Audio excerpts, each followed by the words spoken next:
Yakult with avocado, please po sana mapansin. Ang nag-comment ay si Dimple Tawakal. Ito yung ating avocado na nahinog na Yakult. So, lagyan natin yung avocado ng Yakult. Kasi last time, hindi pa masyadong hinog yung avocado. Medyo, matigas.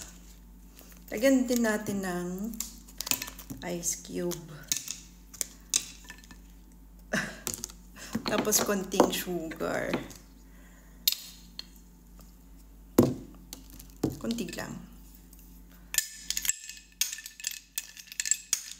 Hi Dimple Tawakal. Ito yung request mo.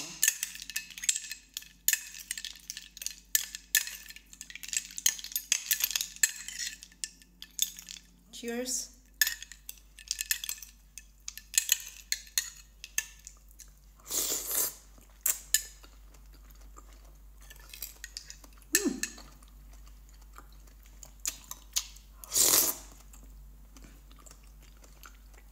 Mmm.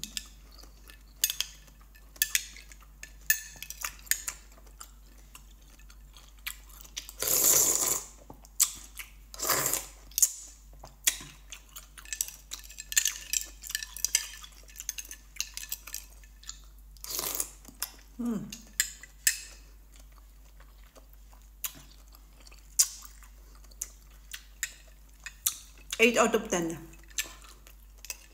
Masarap na masarap sana siya kung malambot na malambot yung avocado. Kaya pa hinugin nyo muna yung avocado masyado. Para sa akin lang. Kasi medyo matigas pa ng konting avocado natin. Pero masarap.